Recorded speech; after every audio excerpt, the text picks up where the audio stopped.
Testing, testing.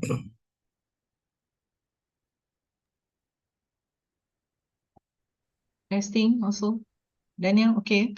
Alright, kira tu. Yeah. Okay, Assalamualaikum and good morning, everyone. Before we begin, I would like to inform that for registration of attendance, kindly log in to the iAttend, and the link will be shared via chat box shortly. Inshallah, the program will be begin soon. Your cooperation and understanding are highly valued.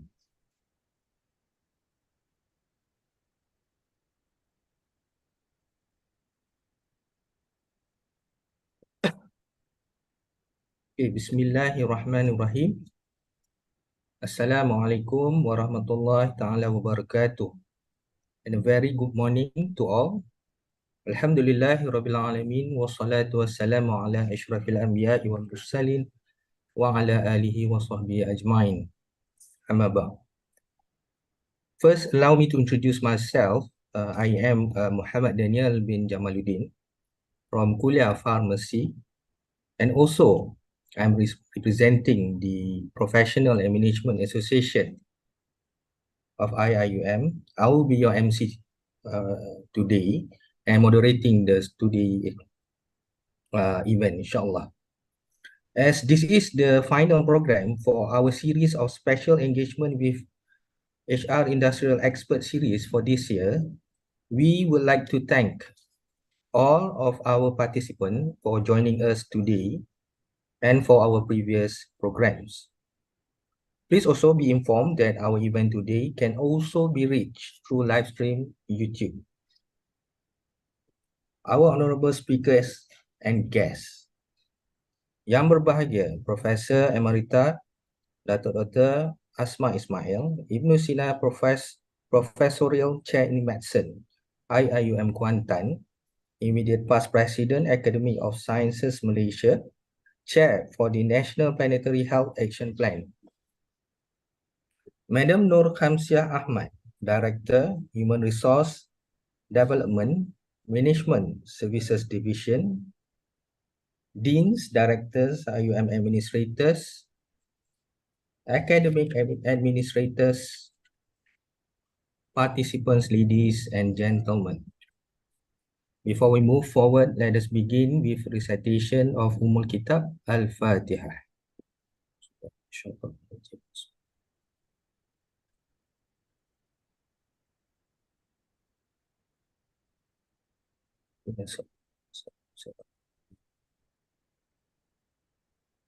Amin, amin, ya Rabbal Alamin.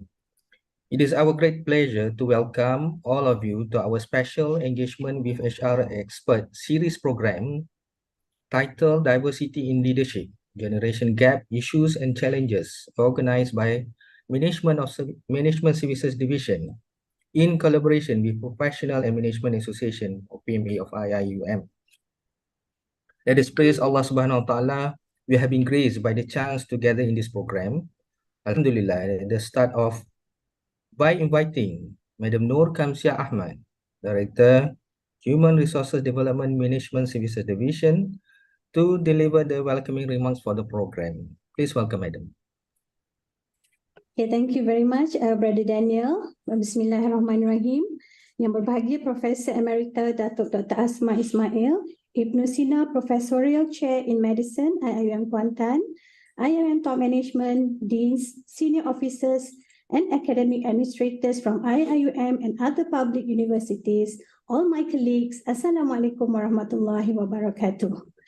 On behalf of IIUM, we welcome everyone to this important session on diversity in leadership, generation gap issues and challenges. This program is organized by Human Resource Development Management Services Division, IIUM, with the objective to foster understanding, collaboration, and effective communication across different generations in the university environment. We had conducted a series of engagements with the HR and industrial experts in 2023, and today is the 6th session. Yes, save the best for last because we have our very, very well-known speaker of our journey as one of the numerous efforts in nurturing Khalifah for Rahmatan Lil Alamin. Okay, today we embark on a journey to explore how embracing diversity can bridge generational differences, fostering a more inclusive and dynamic leadership landscape in IIM and public universities. As we delve into this topic, let's recognize that diversity goes beyond surface level differences. It encompasses a spectrum of experiences, perspectives, and backgrounds.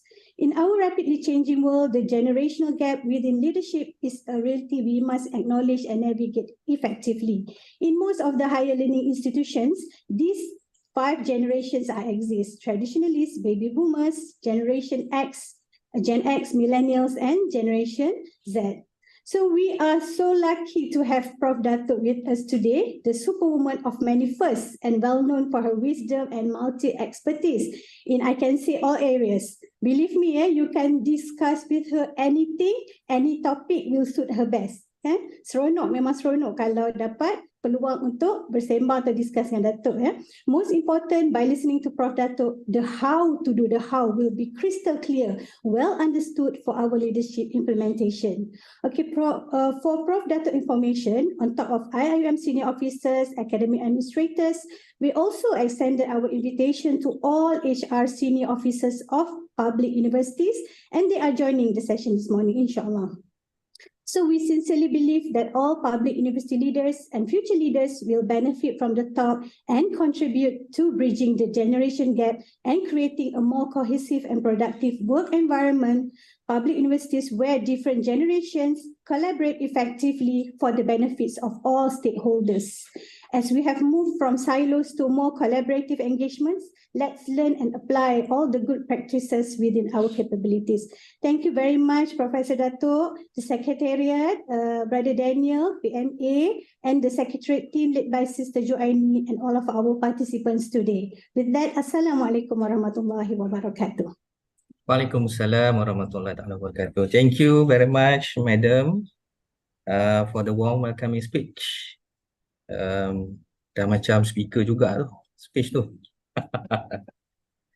Okay, ladies and gentlemen, without further ado, please allow me to introduce a little bit about our distinguished and dynamic speaker for today's event. If I were to read the long bio, will be one day, I think, yeah. But I'll read the brief one on behalf of Prof. Datuk lah, insyaAllah, yeah. Prof. Emerita Datuk Dr. Asma bin Ismail is the immediate past president of the Academy of Sciences Malaysia and the immediate past science, technology and innovation advisor to the Prime Minister and to the country.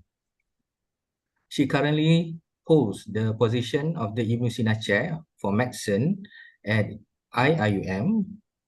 She's also the Pro-Chancellor at University College Mawib International, University Board Member for University Technology Malaysia, and is the Chair for the Planetary Health Action Plan for Malaysia. Prof. Emerita Datuk Dr. Asma holds a Bachelor of Science in Biology from the University of Nevada, Reno, United States of America, Master of Arts in Microbiology from Indiana University, USA, and a PhD in Cellular and Molecular Biology from University of Nevada, Reno, USA. She also received her Honorary Doctor of Science from the University of Glasgow, Honorary Degree Doctor of the University, Keele University, and Honorary Doctorate in Literature from Kyoto University of Foreign Studies. She is a woman of many firsts, including being the first female Vice Chancellor of University Science Islam Malaysia and University Science Malaysia, first female Director General of Higher Education, first female President of Academy of Sciences Malaysia, first female to be appointed as the chairperson of the Malaysian Qualification Agency MQA, and the first woman to be the National Science Advisor to the Prime Minister and to the country. In addition, she was elected to the Academy of Science Malaysia in 2003, the Academy of Sciences for the Developing World, TIWAS, in 2010, the Islamic World Academy of Sciences in 2016, and was elected as an honorary member of the Iranian Academy of Medical Sciences in 2017. Prof. Emerita Datuk Dr. Asma Ismail has won many awards, including the prestigious Tokoh Akademik Negara or National Academic Laureate in 2022, Tokoh Sri Kandi National Award Academic in 2018, and Tokoh Mauludur Rasul National Level in 2019. Other awards and recognition include National Young Scientist Award, National Innovation Award, and was named in January 2023 this year by Forbes Asia magazine as among the top 15 women and over 50 from Asia Pacific that had reached new heights in contributing to the field of higher education research and innovation, as well as policy in the science, technology, innovation, and economy locally and abroad, and for inspiring the next generation.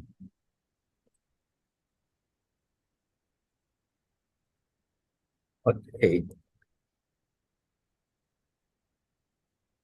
It is an honor, Dato', to have you today, and we were incredibly grateful for your consideration to be with to accept our invitation.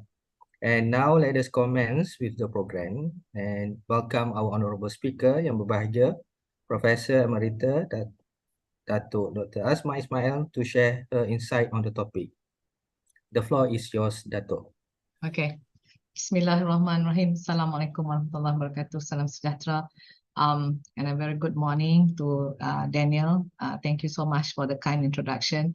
Kepada Madam Norke, thank you also for the kind introduction, and to all the IUM top management and everyone else who is participating today from both IUM and also from the other IPTA. So thank you for joining in. So let me now share my screen on this topic. Okay. Nampak ke Daniel? Nampak, Datuk? Okay. All right. So basically, the topic that was given to me is diversity in leadership, talking about the generation gap that is happening probably in all universities, doesn't matter IPTA or IPTS, and what are the issues and challenges, and how do we bridge the gap? Yeah. Okay, belum apa-apa lagi. Okay, so first of all, this is the scope that I'll be covering, the state of the world today. What is generation gap, and what are the issues and challenges, and what kind of generation do we have in the world today, and how do we cater for them, and how finally leaders bridge the generation gap. So basically, disruptive change is happening at a high speed.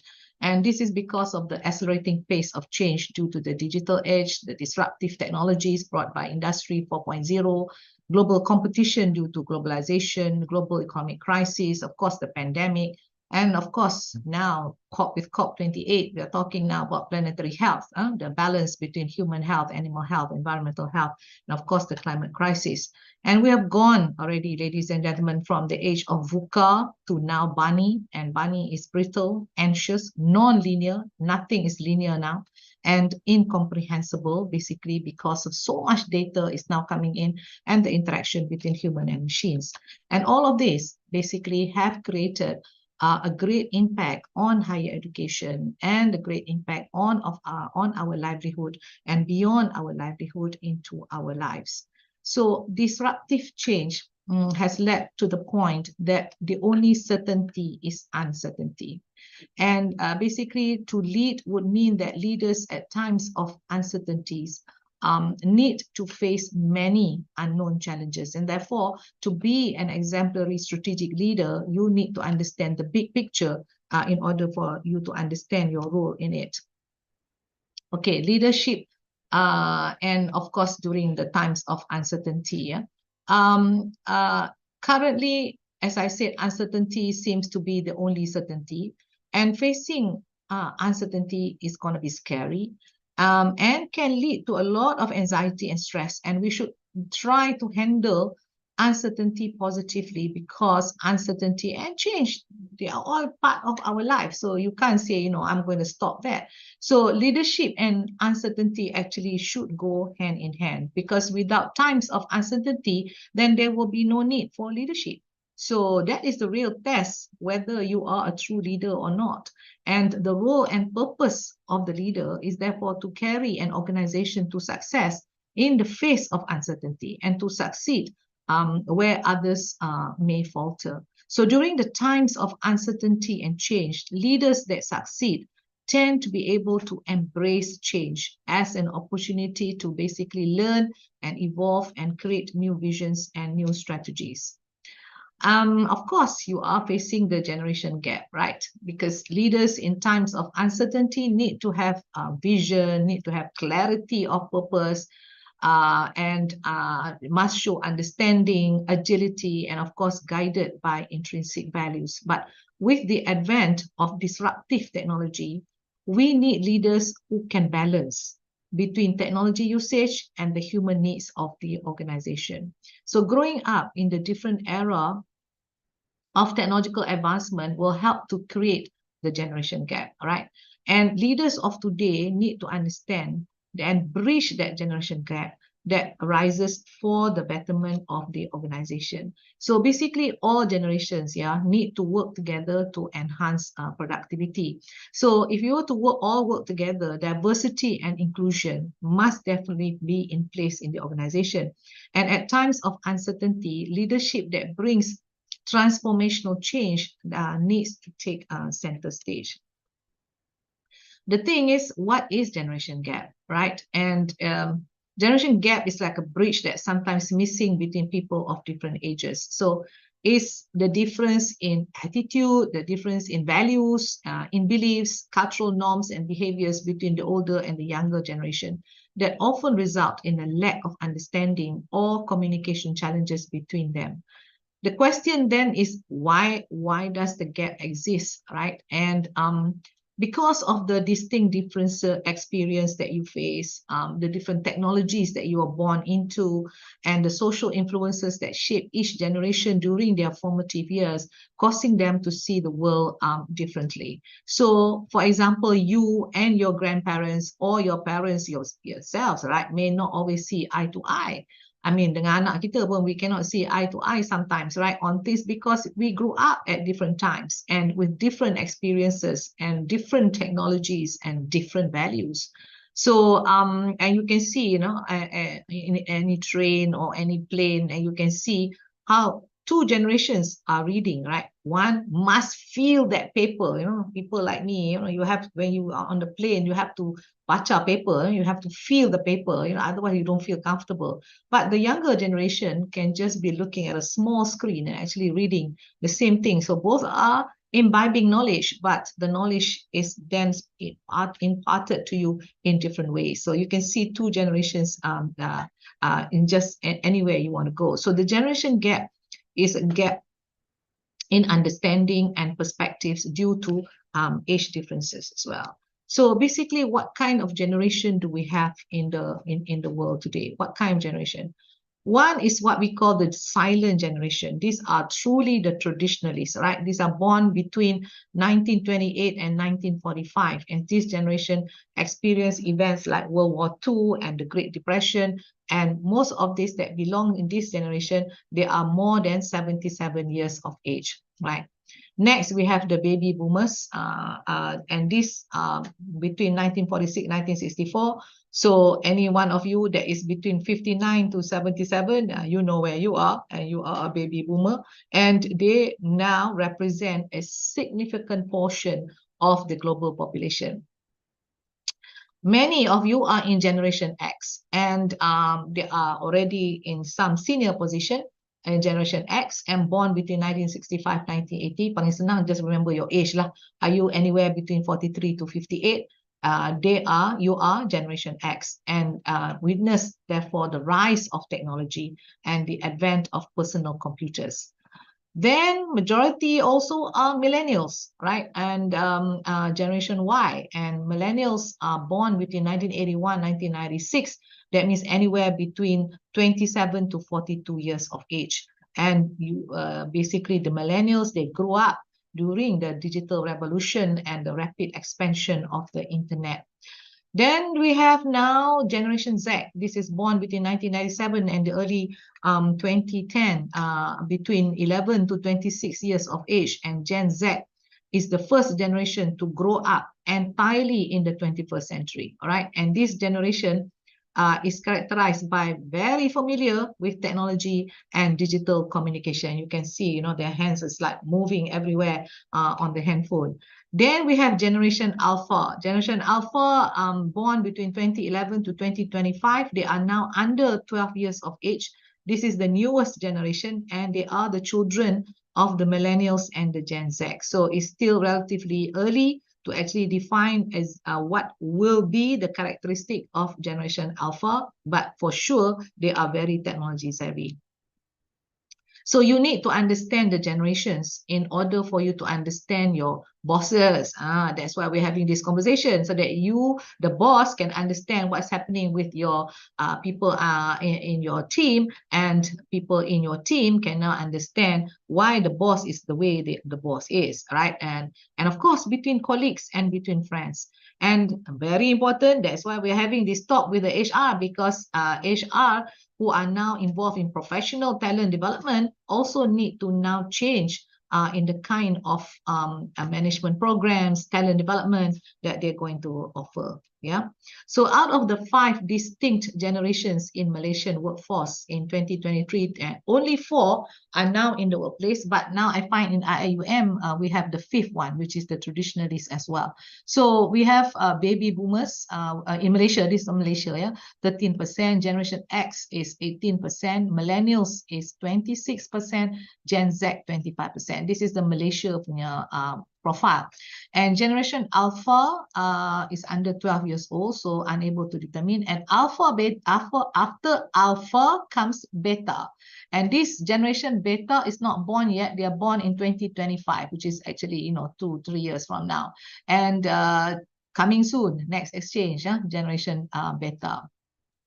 But when you look at the data, right, between 25 plus 26%, that means more than 50% of the workforce today in Malaysia is millennials and Gen Z. And when the majority of the workforce are changing, the same law is still the same. JPA still has the same law and whatever, and the HR is still doing the same old kind of talent development. So semua ni kena tukar, because when majority of the workforce are changing, the relevant ministries, agencies, and even the universities need now to take heed of the changing needs of the workforce. Yeah. So basically, this is the IIUM profile, and I suggest that if the other IPTAs are listening in, I think it's high time you also do your own profile. To now see a better picture of where you are. And I'm sure IIUM pun ni first time you all pun tengok data ni, sebab I minta HR to do this data. That's how I know there are 5,802 staff in IIUM. And the one in brown ni are the number of people yang the whole, maknanya campur academic dengan non-academic. So Gen Z ada macam ni, millennials or Gen Y, we have altogether 3,300 kalau campur admin dengan academic. In admin saja, this data for admin, high number. So you can see straight away siapa yang paling banyak admin staff, the millennials and Gen X. Are the majority of the staff at IIUM. Sama profile, majority of staff pun sama, tapi di kalangan admin, you find that the Gen Y or the Gen X plus, dua-dua ni is the big number, a majority of the population of IIUM. So if you look at the academic staff, you find that the millennials and the Gen X are almost equal in number, ya. Tetapi kita ada 2 orang yang over 77, 78 years and above, ada 2 orang di IIUM, right? And then of course baby boomers, which include people like me, okay, which is 29, but with more than 36 years of experience. So I still prefer to be called 29. But anyway, that is the profile for IUM. So dengan basically the generation gap that you see, how do you deal with this, right? Communication style, because different generation often have a distinct communication preference. All right. For example, the older generation, memanglah kalau nak meminang tu kena pergi rumah ke rumah, itu zaman dulu, right? Sekarang orang hantar WhatsApp card saja. So you see the change now. So for example, older generation prefer face to face, ataupun bercakap, phone communication or video call, while the younger generation just favor all the digital channels like email. Card raya is changing, right? Dulu kita hantar satu-satu card, sign semua. And then now, nothing. Everything is WhatsApp, right? So all we do video conferencing. So the divergence in communication style can also lead to misunderstanding and inefficiencies. Okay, like for example, bila kita datang ke university, you know, say, hello, saya ni dah masuk kawasan tuan, you know, just to say hello that I'm now at UMS or I'm now at ni. But before we would go and see mereka yang terlibat, say Assalamualaikum. See, the difference is already changing. Then we have the technology divide. The younger generation typically have a greater familiarity with and reliance on technology. And this therefore can create challenges for older workers who struggle to adapt to the new software, the tools and digital processes used now in the workplace. So the older generation may have a fear. You jangan lupa ya, tak semua orang are very comfortable with technology. And older generation may have that fear of moving out of the comfort zone, especially dealing with technology. And bridging this technology gap is going to be necessary to ensure that everyone can perform their roles effectively. Like for example, sekarang ni kan, you masuk kedai mamak pun dia suruh kita apa? QR, hello, QR code. So basically, and you know how difficult it is, people like me lah, how difficult it is if you were to have now 5 people on the table and everything is ordering on the QR code, and sometimes they don't know, you know, ayam jenis macam mana, you nak paha, yang satu lagi nak nak breast dan sebagainya. So all this is creating complication to people like me, but I'm sure to the younger generation this can be smooth. But still, you know, when you have this, and if you are a leader, mohon ada transition, right? There must be those who are comfortable, sediakan the ability to QR code. Those are not so comfortable, sediakan the ability to now have 1 or 2 people to ask, okay, what can I do for you, you know? But because sometimes you need this human-human interaction. Now everything is on the screen. You know, like kedai mama used to be, dia tahu tak, dia nampak muka you, dia tahu yang ni mesti nak roti canai telur ke dengan apa teh tarik ke, dia tahu you punya ni. Now tak ada, this everything is QR code. You see the change. And why you still go to kedai mama or you become mama to kenal you and you're comfortable. Now tak ada siapa nak kata make you comfortable, and nobody actually remember what exactly that you need, right? So unless we change robots from now on to actually remember, oh Asma, welcome back, you know, things like that, maybe there will be some change. But this is the thinking, because the robot, they don't think. The one who made them think are the humans. So something for people in the leadership need to think about, right? Workplace culture. Each generation often have its own sets of values, work ethics, and expectation regarding workplace culture. For example, the older generation may value job stability. Satu lagi, loyal kepada IUM, loyal kepada universiti-universiti, kan, dia tak pergi cari tempat kerja lain dah. But the younger generation tak sabar nak lompat from one university to the other. So these are changing, and then kita pun rasa sedih sangat, you know, when you train that person so well, and then at the end of the day, child, I gotta go to another place, you know. So this can be disheartening, but you got to remember, kalau di kalangan millennials and Gen Z, benda ni adalah normal. So it's nothing to do with you. It's a normal thing for them, because for them loyalty is not part of the game. It's more like experience, right?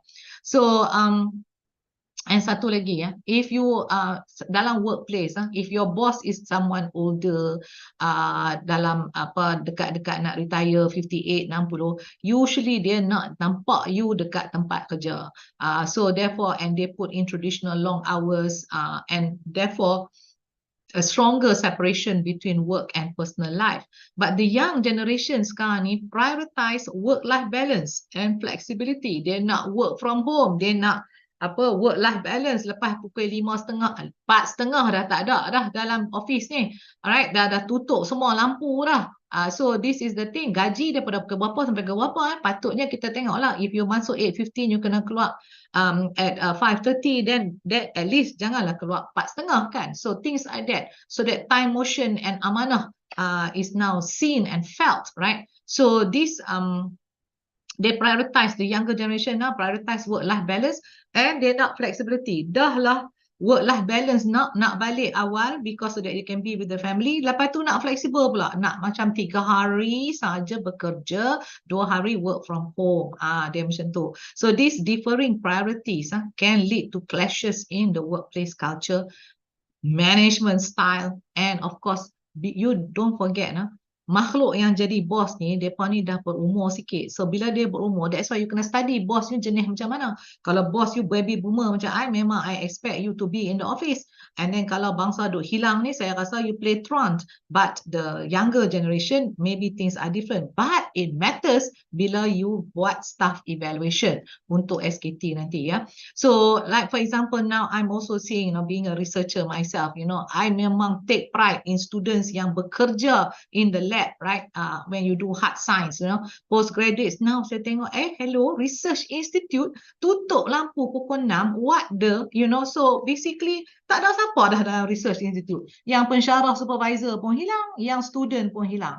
So research institute sepatutnya lampu dia buka all the time supaya student can come in from different generation, different schedules lah dia masuk. So similarly, support staff and young academics all gone. So they have gone home or having a life, but to the seniors, what is the perception? You are not dedicated enough for your job, right? So bila evaluation nanti, you're going to see the difference in pemarkahan di antara makhluk yang duduk dalam office, yang buat kerja sampai bos balik, and then the makhluk yang hilang sebelum bos balik. So senior supervisors may be uncomfortable with this attitude and this problem when seniors are evaluating your work performance. Satu lagi, leadership style. Managing a multi-generational workforce can be challenging for the leaders. They may need to adapt their leadership style to accommodate the preferences and needs of employees from different generation. So yang ni lah satu-satunya why I'm having this talk, because kadang-kadang tiada kompromi, my style or the highway, so susah lah juga, because you are now no longer the majority di dalam university, you are now a minority sebab you belong to the age group, especially dah jadi dekan-dekan senior ni, dekan-dekan muda ada, tapi dekan-dekan senior ni kena ada lah some toleransi, toleranso, and understand what is happening with the generations that you are now managing. So the older managers may have a more hierarchical and directive approach, while the younger managers may adopt a more collaborative and inclusive leadership style. So kita dah nampak dah ada dekan very territorial and ada sekarang ni collaboration. The key buzzword now, if you want to go future, if you want to maintain leadership, collaboration. Boleh spell that out, collaboration. All right. So these differences in leadership can affect team dynamics and employee satisfaction.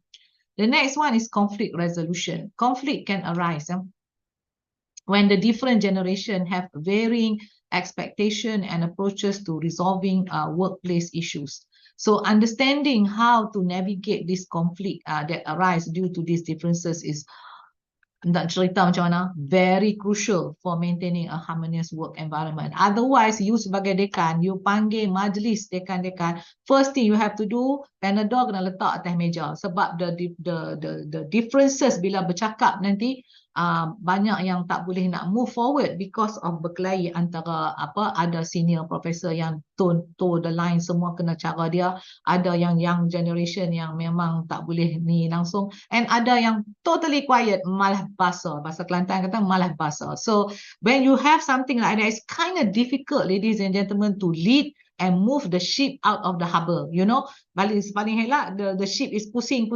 memang tak keluar harbor tu lah. Alright, so these are some of the things you need to resolve. Then learning and development. Generation disparities can influence how employees approach learning and development.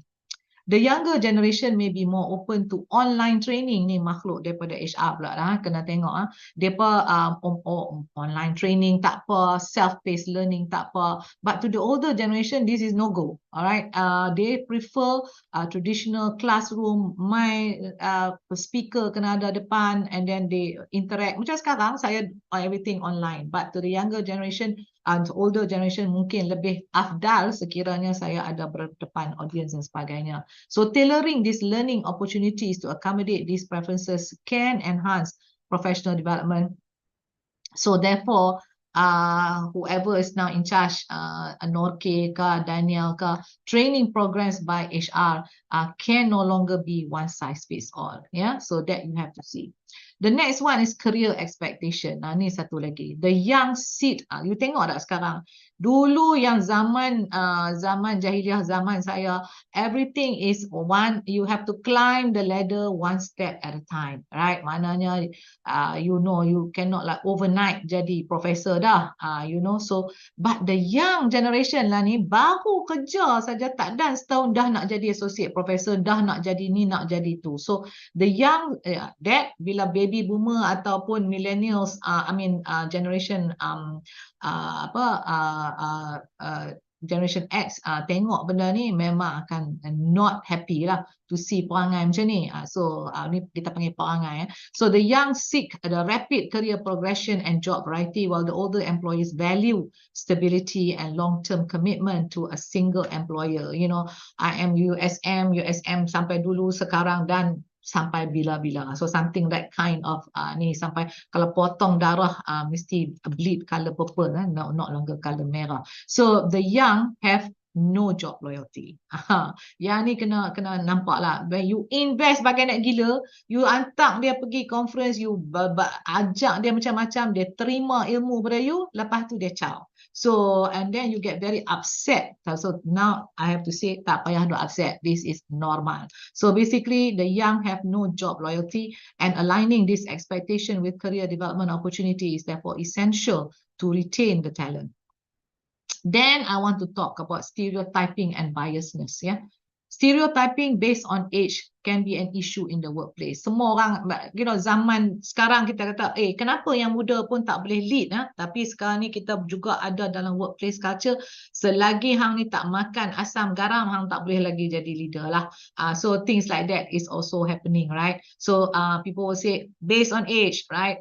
Can now barulah boleh naik menjadi pangkat, jadi orang ada respect sikit, ya. So older employees may be perceived as resistant to change also, while the young employees may be seen as inexperienced and they lack. See, this is the thing, tau. The young, mereka technology savvy. The senior, not so technology savvy, tetapi ada wisdom. Jadi kalau kita combine dua-dua, the young is inexperienced lagi, because this wisdom ni you tak boleh dapat overnight. You really have to go through the mill lah. You have to experience and all that. The upsets and other good thing happening in your life. You build up that experience. That takes time, right, to create that wisdom. Tapi ada juga dah tua pun still tak wise lagi. So these stereotypes can lead to biasness in hiring or especially promotion untuk kenaikan pangkat. Dia kata ni muda sangat lagi ni, tak payahlah. But you notice that the young sekarang ni nak pangkat tu cepat, ya. And of course people in decision making. More issues. Mentorship and knowledge transfer. The generation gap can affect mentorship and knowledge transfer within the organization. Sebab the older employees often possess valuable institutional knowledge and experience that can be passed down to the younger colleagues. So encouraging mentorship program can facilitate this transfer of knowledge. You faham tak? Sekarang ni dalam organisation ni, institutional memory macam tak ada, tak?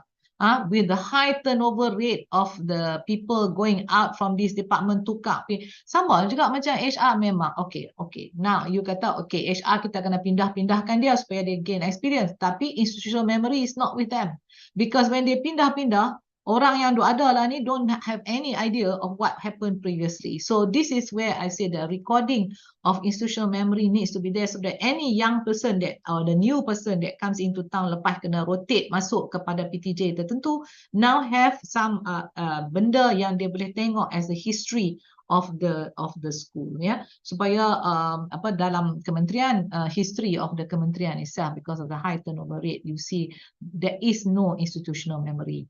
So diversity and inclusion. Different generation bring unique perspectives, right, and experiences and values to the workplace. So creating an inclusive environment that values the contribution and perspectives of all generation is essential for any employee engagement and retention. Siapa nak duduk kat tempat tu kalau dia tak rasa being valued, dia tak rasa orang happy untuk have dia. Kalau dia rasa terpencil, being marginalized all the time, siapa yang akan happy at that workplace? Memang tak sabar lah nak keluar, right? So this is where now you need to promote an inclusive culture that values diversity. Diversity ni ada Melayu, Cina, India, ada laki-laki, perempuan, ya, that values equity and equality and values inclusion, OKU dan sebagainya, to ensure equal opportunity for all members.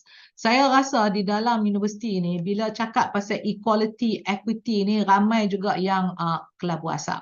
So bottom line sekarang ni, I have to say, daripada segi, kalau you cakap pasal equality, memang nak kata, oh betul ke ada equality ni, but you notice, these are one tall, one medium, one short person. Equality semua terima the same size of box. And sampai kalau semua duduk kerabat box ni, yang taller nampaklah football game ni, yang ni nampak juga, yang ni sampai bila-bila dia takkan nampak. So what we mean by equity is that bagi mereka yang marginalized, help them so that they can now move up and be able to have the same opportunity as the others. You faham? This is what equity is all about. So basically, selalunya kita kata diversity and inclusion, memang diversity ada, tapi kita volunteerkan semua wanita to do the job of macam mana ni, nak register for conference. Nah, esok ada medical research conference, symposium saya nak tengok lah dekat KOM, mereka buat apa. Adakah makhluk depan yang nak register semua makhluk ni, are they now all wanita or are they now have different generation gap? Adalah bukan gap, ada different generation juga. Macam assume that this kita wanita divolunteerkan untuk buat writing of minutes, minit mesyuarat di pejabat, di department, semuanya wanita. Satu lagi, bila nak kena bungkus any hadiah ke hadiah dalam sukan ke dan sebagainya, kita semua wanita. Pergi beli hadiah tu pun wanita. Annual family dinner organizing apa semua wanita. And then the depan tu lelaki, and then of course they come and tell me, say, Prof, please look, this is my team, this is the most capable team. Baguslah dia cakap the team, tapi dia sendiri pun tak assign lain pada wanita to be able to do the job. So kenapa pula lelaki tak boleh tulis minit ke? Tangan tak ada ke macam mana? So bottom line is that this is where we need the change, right? Jangan assume stereotyping, right? So this is where we say, kalau betul you leader yang betul believe in diversity and inclusion, then assign the job. Maknanya untuk nak bungkus hadiah pun ada lelaki, ada perempuan. Untuk nak register kat depan conference pun ada lelaki, ada perempuan. To get gender balance and provide recognition for the work done. Sekiranya you tidak mahu melakukan demikian, do you get markah nak bagi semua wanita yang duk dengar ni? Hampa dapat markah SKT kah kalau you bungkus all those things? It takes a lot of your time, tapi SKT you tak ada. Tapi yang bila rektor ke kata, saya mengucapkan terima kasih kepada lelaki yang menjadi ketua of this particular annual dinner ke apa, yang lain-lain tu and his team, tapi yang team dia tu macam blur, tak tahu siapa dia. And markah besar akan dapat kepada the leader, tetapi the rest don't get anything. So if you cannot buat, so how do I say this? I memang katalah, you need to be fair.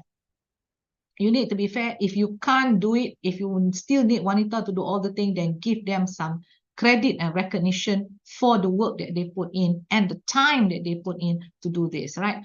And satu lagi, unconscious biasness during interview for promotion. Saya kalau cakap pasal benda ni, esok lusa pun tak habis lagi kan. Tapi mungkin lelaki-lelaki pun malas nak dengar. But you have to dengar. because this is where leadership as Khalifah, you have to be fair. So satu lagi, unconscious biasness during interview for promotion. Mesti the first reaction, sejak bila pula lelaki ni bias? Kita tak bias, kita memang fair kepada semua yang datang for interview. Sekarang ni kita interview di Gombak. That the position, high position is available, nak jadi director kan, nak jadi gedebak-gedebuk apa ke benda, duk ada di Kuantan. Alright, so this position is there. Berinterview di Gombak. So the first thing dia akan tanya, okay, you are now interested to be the director or whatever. Can you move to Kuantan because we need you to be there by 1 week from now. Of course, sekiranya lelaki, dia akan jawab, yes, I can be there because no problem, my family will join me later. Sekiranya wanita yang afdal, correct for the position, you offer the fella, what will she jawab to you? I can't go. I can't. Wanita mana kata, don't worry, I'm going to go there and don't worry lah, suami saya dan anak-anak saya akan tinggal, lepas tu suami dan anak-anak akan join saya later lah. You don't see that kind of answer at all. So the kind of question, cara you tanya soalan akan negate calon-calon wanita. What you should be asking is that, you know, we have a position in Kuantan. How can we facilitate you to now move over to Kuantan? Nampak tak? The difference in cara you tanya soalan. Okay, I end. The next one is talent management, recruitment, nurturing, and retention. Organization need to consider generational differences in their recruitment, in nurturing, and retention. So having flexible policies and a culture of adaptability can help bridge the generation gap and create a more harmonious and productive workplace. So what kind of generations do we have in the world today, and how do we cater for them in the workplace, right? Let's talk about baby boomers, okay? Baby boomers, people like me, or like any one of you who are close to retirement, they are competitive and driven, right? And when boomers reach working age, during the time when they were born, they face higher competition for jobs because of the rise in population. So this therefore led to a generation of very determined workers who take pride in their career. That's baby boomer. They value visibility. Maknanya you kena ada depan dia lah. This can make remote, maknanya work from home is probably going to be challenging. Their job satisfaction was higher when they are working in the office, right? And they have, people like me, they have had to adapt to technology. We were not born in the area of technology. So unlike generations that come after, like the millennials and the Gen Z, boomers are not born into technology. So we are, for example, I said to you, right, we are still struggling to order food using the QR code. And then not to mention, lah ni kalau kat airport, semua dah ada kiosk yang you do your own check-in. Oh my God, I cannot handle that. So tak apalah, I'm talking about me, which probably a lot more is there. And that's why counter masih ada untuk cater human interaction. They are retiring later than the previous generation. Obviously, people like me are still working, and you still have many people, 134 makhluk dalam IUM yang baby boomers, right? So improved life expectancy combined with baby boomers' strong work ethics has led to a majority of them retiring later. Maknanya retire officially 60 tapi continue to work because kita punya health is still okay. So baby boomers believe that hard work equates to long hours. This is the problem with baby boomers, and that integrity in the workplace is top priority. So blur separation therefore between their work. So baby boomer ni, dia memang ada kat pejabat long hours. Kalau macam lab dekat I dengan lab also long hours. So I believe in that. Dia macam natural for me, right? So but to be kata is there separation between work and personal life? Usually that's blur. A lot more of the time we end up doing work more than the personal life. So the next one is, okay, so you are faced with baby boomers. So what should you do? So this is what I'm going to do now. Every generation, then I tell you what you should do for them in the workplace. So for baby boomers, recognize them for their accomplishment. All right. So, and baby boomers, they place value on the organization they work for. Sebab makhluk baby boomers ni, mereka memang loyal to the organization. and they are loyal to the organization, they are loyal for the position that they hold and duration with which they stayed with that organization. So when you see something like that happening, mereka yang in leadership, dekan dan director lah, pendaftar lah, timbalan-timbalan naib chancellor lah, acknowledge their accomplishment via recognition or awards, right? This therefore will improve your chances of winning their loyalty and making them and retaining them to stay. Most of people, pensyarah ni, bila mereka dah habis, dah retire dah, you notice that they just want to continue to teach. Tak minta duit pun. So basically, what's your problem? Tak minta duit pun. So, but they are still willing to contribute. That is loyalty. Learning, you tanya Gen Z whether they're going to remain with you or not. As soon, kalau tidak, tak dan nak retire, they dah already out of IUM. So these are the kind of things you need to now value, right? And because most pensyarah, if they stay in the university, kurang-kurangnya 30 tahun of wisdom and experience. You hilang 5 professor in your this one, that's 150 years of wisdom that you lost. You masuklah pensyarah baru macam mana pun, they cannot catch up with 150 years of wisdom. You understand what I'm trying to say? So you have to now balance lah tentang all these things. So make time for face-to-face interaction.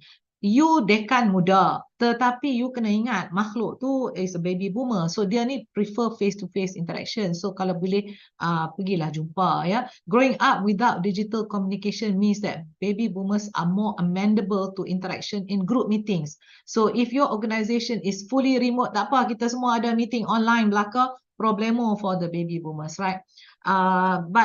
But change that. Kalau kata online, mungkin buat video conference ke, supaya dia nampak your face, so there is some sort of human-human interaction needs to be there. Okay, we move now to the Generation X, yang ni yang between 43 to 58, and kebanyakan mereka yang memegang jawatan di university are within this age group, right?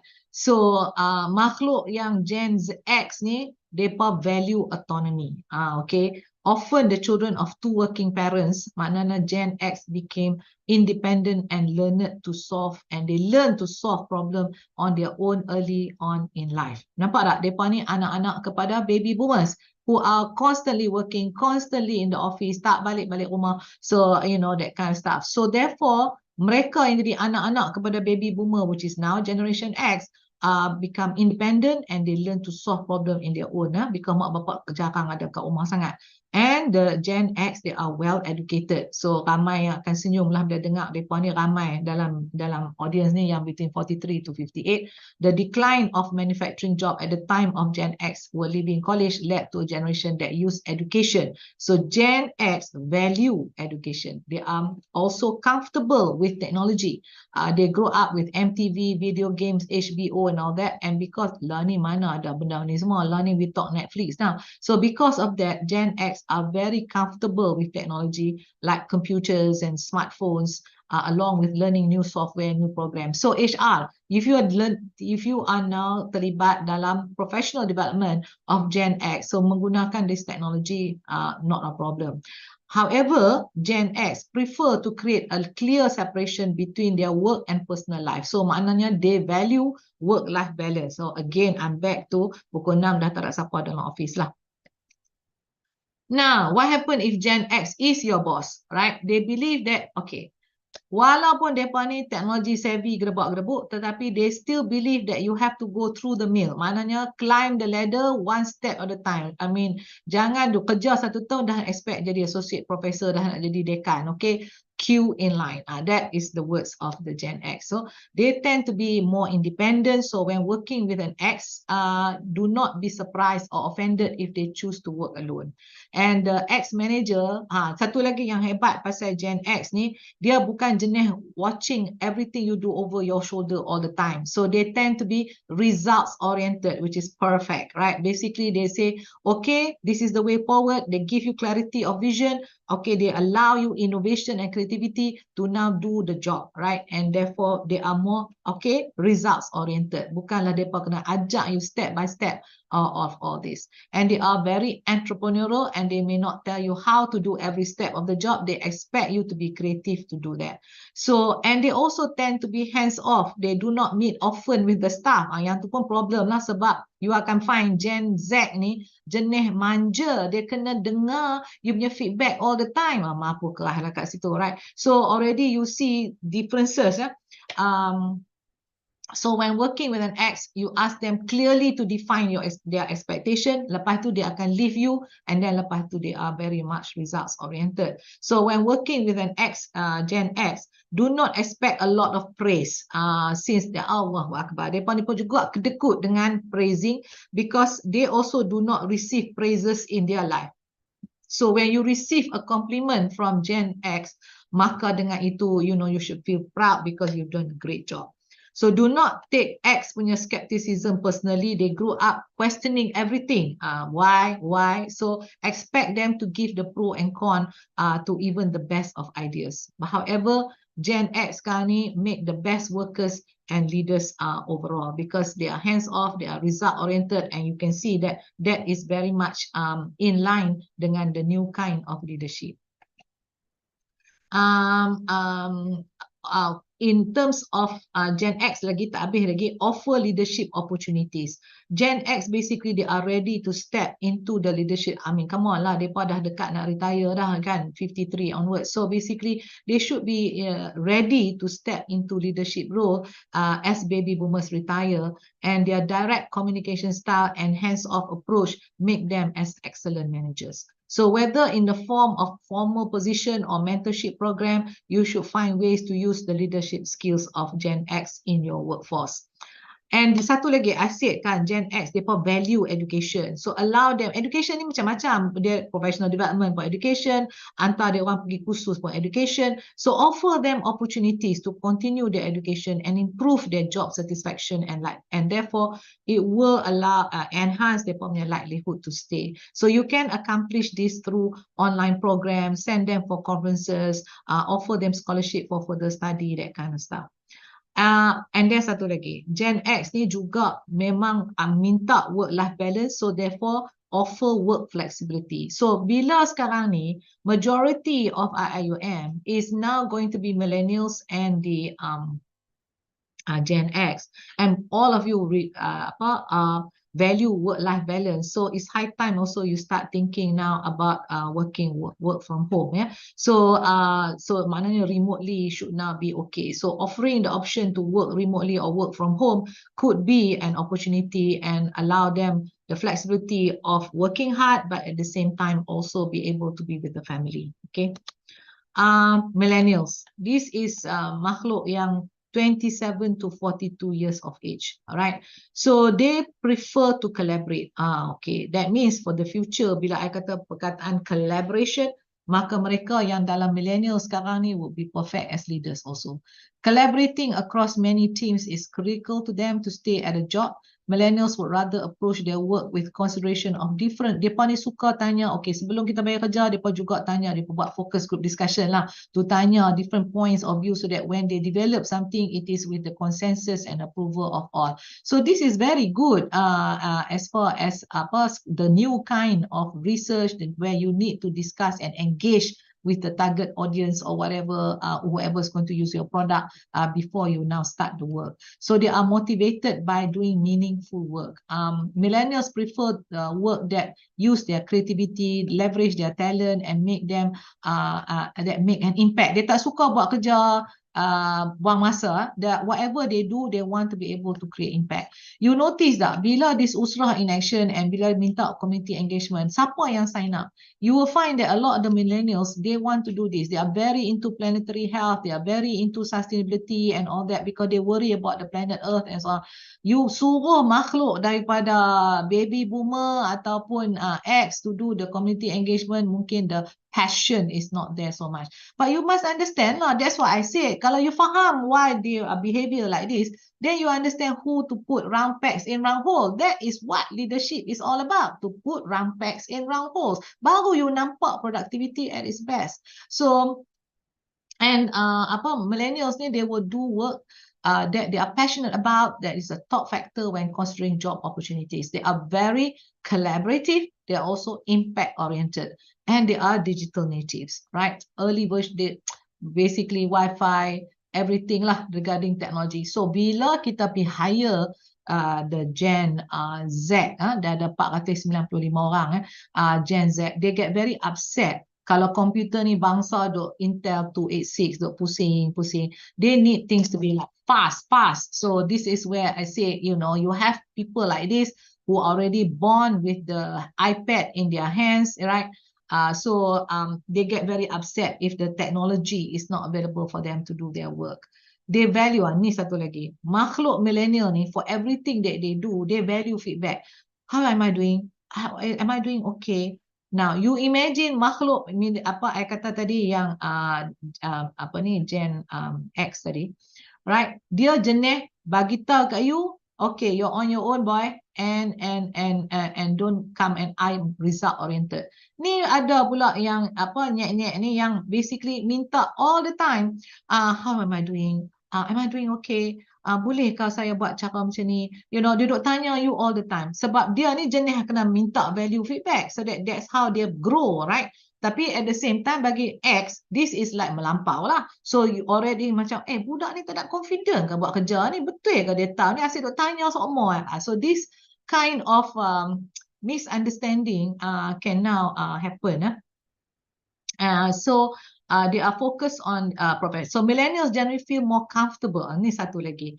Millennial ni baru masuk kerja tak sabar nak bagi tahu ke orang dia punya opinion. Alright, sebab dia duk biasa chat semua dalam orang kata dalam internet ni, online ni memang duk bagi chat all the time. So bagi depa dia tak terfikir tahu aku ni menghuriskan hati orang ke, aku ni ada human interaction ke, cognitive skill ni on the kurang side. Nah, so therefore millennials generally feel more comfortable, they voice their opinion. So yang kita jadi X dengan baby boomer ni tak dengar lah, tapi at the end of the day mungkin juga irritated by that. So immediately dah memang tune off dengan mereka yang semikian. So millennials have been dubbed as the most impatient generation in the workplace, with over 90% all wanting rapid career progression. Mau tak kerja 6 bulan, how come I'm not promoted yet?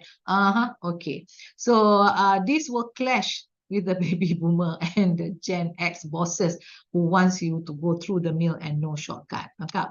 So what should you do for the Gen Z? Provide ample opportunity for collaboration because they love collaborating. So collaborate on project appeals. Nampak tak the difference? The baby boomer mungkin tak collaborate, mungkin buat kerja sendiri, but the younger generation, they suka collaborate. Again, they can round pegs in round holes. So collaborating on project appeals to millennials' desire to consider different viewpoints and get different ideas. So set up ni kalau tak larat dengar dah every time dia kata set up an anonymous employee suggestion box dengan cara email ke apa ke, so that all their suggestion go to their email. Sama ada you baca tak baca, that's your problem lah, but whatever it is, they puas hati that dia dah cakap apa dia nak cakap, so masukkan dalam this email address. Explain the impact and importance of their contribution. I told you depa value feedback. So basically as I said, millennials, they are motivated by work that is impactful. They measure the satu lagi, but these millennials, they basically they want to have people tahu about the impact of their work. So more importantly, consistently measure and share the impact of their performance. Dia bukan nak you kata, here Asma, here's the award for you. Dia nak orang semua tahu Asma buat apa to get this award. So these are some of the things lah. They want to share the impact of their achievement and give them actionable feedback. So regular actionable feedback is important for all employees regardless of their age. And millennials just happen to be a generation that prioritize this actionable feedback. So they pun memang suka immediately how they perform, and then they usually conduct 360-degree feedback reviews for all employees once a year. So like I said, there are a lot of things that the millennials want may clash or irritate the Generation X as leaders and of course the baby boomers, right?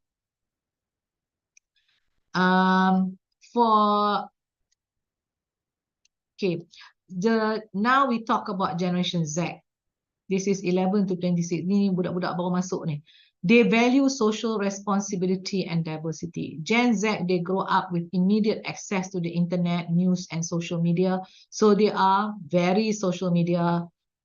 Penggunaan social media ni memang dia orang lah yang hebat. And they expect to work with modern technology. So they are born into a digital world totally, and that so it makes sense that they expect technology to be interwoven into their job. They get upset again, macam millennial juga, when technology is not allowed to use to enable them. They are breaking away from institutional structure. More than previous generation, Gen Z are inclined to take a non-traditional approach to education. Dia tak payah, dia suka kalau education mungkin difference in terms of education. They decide. They are more personalized education, not simply just antak khusus. They want their kind of khusus. Okay, so for example, the way they finance dan sebagainya. Gen Z are cashless. Ini something yang baby boomer ataupun millennial ataupun generation X mungkin tak berapa nak faham. But Gen Z, they are cashless. Sebab tu they prefer to use e-wallets to pay for all things. While boomers are more likely to choose traditional payment like cash or credit card. So kat situ you dah nampak the difference. You can tell by the size of the handbag that wanita tu guna. You can tell them straight away. Baby boomer yang like ni, handbag dia besar because dia kena carry the kitchen sink semua dalam handbag tu. But you notice that budak-budak muda sekarang, I say teensy wincy little tiny handbags on their shoulder, hanya enough to put the handphone in. That's the difference between budak dengan orang tua. Okay, so there you are. The size of the handbag saja pun ada dah. So Gen Z are still going to college, but they prefer online learning and real world experience. So for them, what experiential learning, community engagement is a good thing, right? They want stability as well as flexibility. Gen Z, they want security through their choice of work, but they also want stable income and benefit, and they want a work environment that offer flexibility in place and time. They're not belaka. This is what Gen Z is all about. Not belaka, alright? Basically, they want stability. Sebab apa? Mereka ni penuh dengan gadget. So they need to have gadget in their life. Therefore, they need money. And they need money means they have to have financial stability. So, and then because they are Gen Z, they also want work-life balance and they want flexibility. So they want, nampak tak? They want financial stability, at the same time mereka nak buat kerja cara mereka, and at the same time now everything kalau boleh be flexible. Maknanya work from home boleh, and then ni kalau boleh semua work from home lagi bagus, right? So this is the Gen Z. And Gen Z in Malaysia is currently the largest age group, representing 29% of the overall population. For those yang ada anak sekarang ni, you faham, and they have a monthly disposable income of US 327 million. I pun tak tahu kat mana duit ni, must be from the rich parents. The Malaysian Gen Z is an electronically engaged generation and is heavily dependent on their smartphone, social media, spending an average of 8 hours a day on the internet, and they are multi-skilled. Kalau you tengok dia orang study, you masuk dalam bilik, you macam nak gila, right? Dia kata study tapi headphone ada, TV on, dia dengar tengok iPad, and then dia kata dia study, kita pun makin nak gila. So the parents yang tengok ni mungkin jadi upset jugalah. But you kena remember, they are now multi-inputs, makhluk Gen Z, because they were born in this digital era. So basically they are born during the disruptive technology. Everything about them, daripada young, they have all these multi-inputs coming in. Yeah? So they are well educated because they are educated by Professor Google. Kalau educated by Professor Asma, lambat nak keluar apa-apa. So Professor Google is teaching them already, but Google ada, Professor ChatGPT ada, so they can get information on the fly. They are empowered and they are entrepreneurial, and as consumers, the Gen Z is influential and independent in their decision making. That's why the influencer to them is better than jadi dapat PhD. At the workplace, members of Gen Z are curious, they are caring, they are competent, they are confident, and these unique characteristics and behaviors provide specific challenges to deal with them as consumer, as worker, or as entrepreneurs. Why? Because they are difficult to work with. Alright, so the Gen Z's desire to work at companies that is collaborative, inclusive, dia juga, not only dia juga nak dalam tempat yang dia kerja, dia kena nampak collaboration, dia kena nampak inclusion, dia kena nampak innovative culture. So I kata dia nak belaka.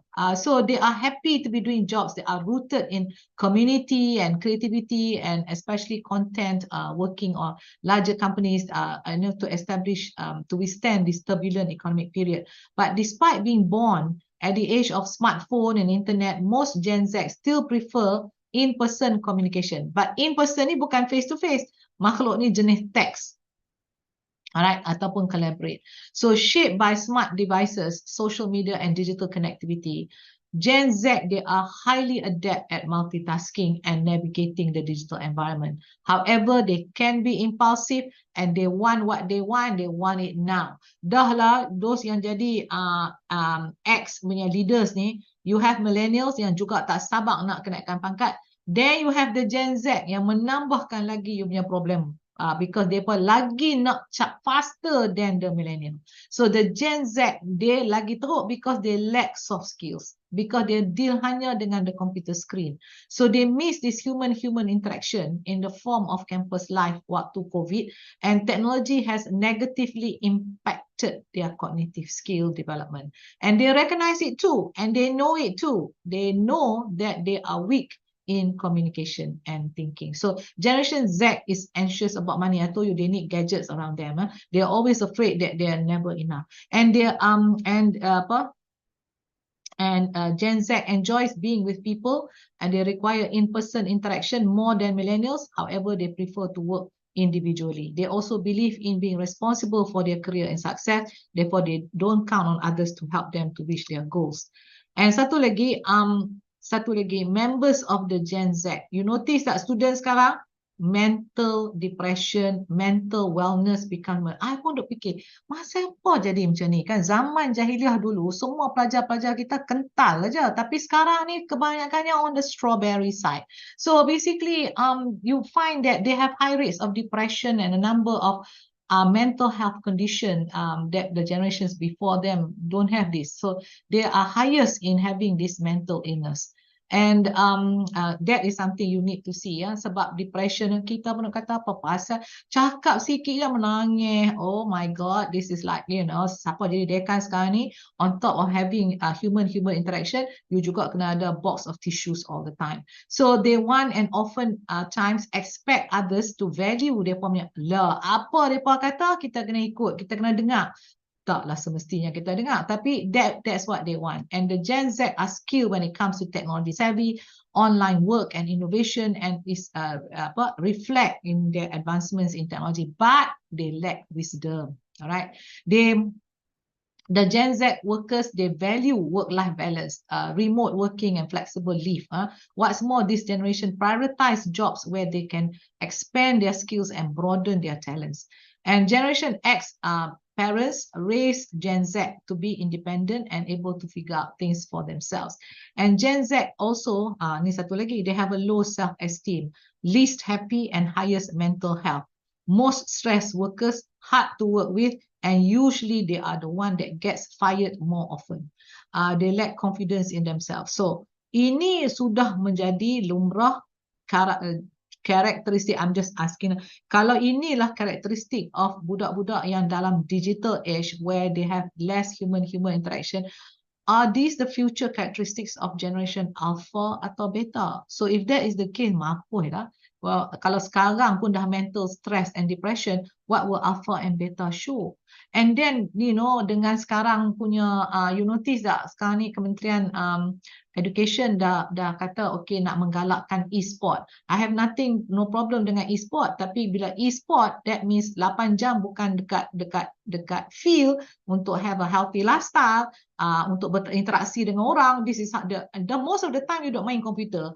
Kurang-kurangnya mainlah bola, mainlah basketball, ping-pong ke apa, kurang-kurangnya ada juga interaction dengan friends. But when you are doing e-sports, you are back in your room and you in your room and you are sampai duk kerja benda ni sampai pukul 3 pagi dan sebagainya, masuk dalam kelas mungkin tidur. So things like that, I think you need to say, not to mention orang medicine, kan, dia punya couple, meta couple, all will be now affected daripada tangan, dia duk main all the the screen tu nanti. Anyway, that is esports, right? So members of Gen Z are more racially and ethnically diverse than the previous generation, and they are on track to be the most well-educated generation yet. Gen Z only want the employees to listen to their priorities and deliver their expectation. This, of course, InsyaAllah akan clash gila dengan all these bosses. And satu lagi, you notice tak? They are not interested to get married. You notice tak? Budak-budak sekarang duduk suruh menikah, mereka tak mau menikah. So kita dah kata awak lah, tak mau menikah lagi ni, dah anak darah tua pula. Anak lelaki tua pun sama juga. But this is the kind of thing that I'm now seeing lah. So now I will not force my nephews and nieces to get married now. So what should you do with the Gen Z at your workplace? Prioritize fostering a diverse and inclusive workforce because they are the most racially and ethnically diverse generation to date. So mereka memang enjoy lah kalau kita ada diversity, inclusion dan sebagainya. So maknanya bila nak suruh pergi duduk kat depan, register for conference, powerlah Gen Z bersama dengan wanita. So mereka memang suka kan buat benda-benda macam ni. So offer a variety of development opportunities. Again, what I said, leadership is putting round pegs in round holes. Offer a variety of development opportunity. Broadening their skill set and gaining relevant experience are the two top priorities of Gen Z. So therefore, essential to offer them development opportunity like on-the-job training, mentoring from experience to co-workers. And dia orang ni tak suka kursus biasa, dia suka e-learning. I told you, they like to be trained, they value education, but they want it differently. Yeah. So when doing this, don't just train them for their role, help them see how they can fit in into their roles, etc. And of course, they embrace flexibility. This is their lifestyle, right? They prefer to work with their team of co-workers, embracing a hybrid environment that allows the Gen Z to work remotely and also in person is a great way. I told you they nak stability with finance, tapi at the same time, mereka juga nak work from home. They want flexible working hours. And how do you keep them in the workplace? And how do the leaders now bridge the gap? So bridging the generation gap and finding a way forward, I think require proactive efforts from individuals, from organizations or society. So first of all, promote open dialogue. Encourage open and respectful communication among generation to get buy-in and attain consensus decision. Sebab tu saya bakal tanya, oh macam mana kita buat survey je lah. Yalah, you buat survey, you boleh dapat, you can get ni. But most of the time kalau I nampak survey, question dalam I punya email, insyaAllah delete lah. So basically have focus group discussion. This is where you panggil different generation, come have a look, bertanya soalan-soalan, and you can see body language, you can see the immediate feedback. So and provide opportunity to engage in meaningful conversation about their experience, about perspective, concerns. So to me, kalau betul-betul nak find out what is the problem in the department dan sebagainya, mungkin lebih elok to have open dialogue or close group discussions lah, what I call focus group discussions, right? Education and awareness, raise awareness about generation development. Macam sebenarnya sekarang, to have talks like this to that, now only the head register, why lah perangai huduh ada? It's not perangai huduh, it's depa punya different generation yang will portray to you different kind of values, beliefs and different characteristic because of the technology era that they are born in. So if you now aware, kan senang sikit. Kalau saya tak bercakap hari ni, kalau hari ni saya cakap dan orang ramai yang kata, now only I begin to understand what's going on in the workplace, then mungkin make that change. Flexible adaptation. Encourage flexibility and adaptability in both personal and professional context. Recognize that change is inevitable and the ability to adapt to new technology, social norm and ways of work is essential for everyone. The next one is perform values-based leadership, because empowerment is about influencing people by providing purpose. Make sure purpose is clear, direction, motivation, while operating to accomplish the mission and improve the organization. And empowerment, of course, builds confidence in people to innovate and create and deliver. Because when you empower, then only people akan build their confidence and they know that you will also be listening to what they have to offer. Barulah there is a sense of belonging to the organization. right? Semuanya directive wahyu turun top down saja, you know, and you have no feedback to be able to tell what this is all about. So frust lah orang because sekarang ni kita semua dah clever, okay? Semua orang dah ada internet, we already know, we have chat and we have Professor Google, we are all clever people. So bottom line, tak payahlah top down, buatlah engagement. So create trust in the organization when you start to have this, right? And along the way, we'll create new layers of future leaders. Ingat what I'm trying to say. When you are a leader, the whole idea is to nurture future leaders, not to nurture more followers. That is something you need to remember, right? So therefore, because kita pegang as a leader pun bukan lama. 3 years after that, you have to hand over, right? So when you knowing that it is a thankless job, but knowing the fact that you are training new leaders for tomorrow. So what I want to say here is that we want servant leaders who always there to help the people to move forward, and not hero leaders. Akulah hero, you know, follow me. So and then lead by example, demonstrate respect for all generation. Kalau you dah memegang jawatan, you are orang dekan yang muda, and dalam you punya PTJ, I'm sure ada different age groups, right? But show respect for all generation through your own action and your interaction. Jangan panggil orang tua mai kat pejabat you. You pilah kat pejabat orang tua. San, apa yang susah sangat? Berjalan kaki je. But it makes a lot of difference because I told you, orang tua prefer face to face. Yang muda-muda ni you nak text ke? Okay, come on down, text by WhatsApp. Tak apalah ni dengan orang tua. You buat come on down, text by WhatsApp. Kan itu dah tak respectful kepada orang tua. So these are kind of things that you need to understand when you become a leader. So emphasize on collaboration and mutual respect. So like I said many times, put round pegs in round holes. Then encourage mentorship. That's one way kita boleh dapat the senior and the junior to come together. Implement mentorship programs that pair the individuals from different generations. Allows for the transfer of knowledge and skills in both directions. So the younger employees can mentor the older ones in terms of technology, and digital trends, but the older employees can share wisdom and experience. Kan? So when we have the two, I think the whole department will fly. Make sure there is intergeneration collaboration. So you foster this collaboration across generation in terms in teams or projects. So dalam project apa-apa yang kita buat, ada orang tua, ada middle and ada junior. Semua dalam satu project. So encourage knowledge sharing, creativity and problem solving by bringing together all these individuals with diverse perspectives and experiences. And promote continuous learning and become lifelong learners. Satu lagi, respect differences, right? Emphasize the value of diversity, including generational diversity in all aspects of life, and whatever you do, encourage and respect different viewpoints. Dalam semua ni, kalau you jadi dekan, you kata kita nak kena buat benda ni lah. Semua orang dalam bilik tu kata yes, kita pergi belah kanan. Sebab you kata pergi belah kanan. Macam mana you nak buat risk assessment? Semua orang kata yes. You get yes man all the time. That is not showing you a good leadership. But bottom line, you kena dengar juga different opinion. Because the different opinion will tell you and from another angle how people are looking at things. And so this is very important in any, and then you now make a decision based on what is now fair, because that is how differences and viewpoints, work styles and lifestyles are going to be there. So active listening. As much as a leader should be also a good communicator, dia juga kena listen. Ni bangsa leader dia seorang yang nak kecek. Kita tak boleh nak go in pun, sebab dia semua dia saja nak kecek. So this is a problem also.